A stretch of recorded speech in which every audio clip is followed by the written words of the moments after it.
So guys আমাৰ জুইটোৱা হৈ গ'ল। এইফালে মাংসটো আছে চাওক, এইফালে আৰু মাংস কাটি আছে, এইফালে ৰুটি বনি আছে। পৰা কাগজখিনি ৰুটিখিনি লাগি নধৰে কাৰণে পাই গৈ আছে গাইজ। কামত লাগি আছে চবেই। এইফালে চাওক, এয়া মাংস অলপ আছে আৰু বাকী কাটি আছে। এয়া হৈ গ'ল মাংস কটা অলৰেডি। লোকেল মুৰ্গীৰ মাংস হয় গাইজ, দেখিলে চিনি পায়, পুৰা ৰঙা ৰঙা পিচ। লোকেল কেনেকুৱা আৰু ব্ৰইলাৰ কেনেকুৱা। এইফালে আকৌ কেহাৰি তুলি দিলে, তেল ঢালিয়ে দিলে, পুৰা কেহাৰি ৰুটি গৰম হৈ গ'ল। তেল পিঁয়াজ চেক কৰিম।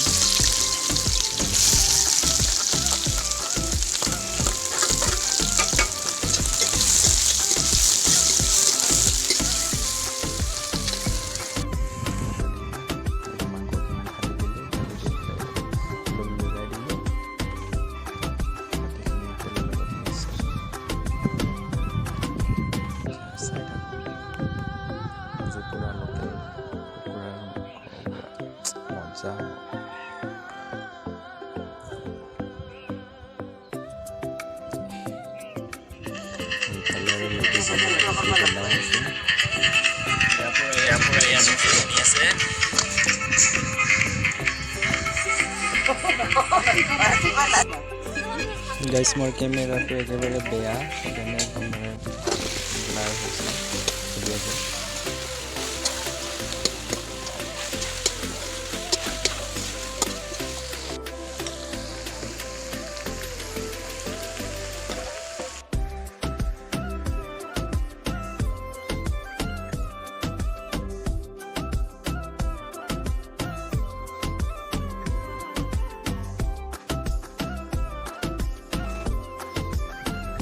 মাংসখিনি অলপ লৰাই দি আছোঁ। চাই থাকক, আৰু পানী ঢালিব হয়নে আৰু পানী অলপ ঢালি দিয়া হৈ গ'ল।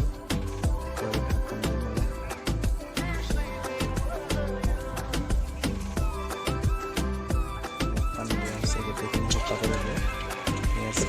পানী অলপ খাই গ'ল আৰু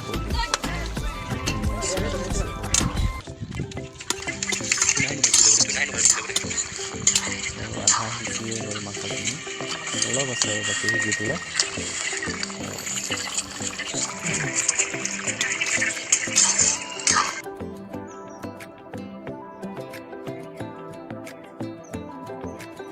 আলুখিনি অলপ ভাঙি গ'ল, ভালকৈ সিজা নাই আৰু বাৰু অলপ আছে সিজিবলৈ, কিন্তু গোটেইখিনি ভালকৈ সিজক।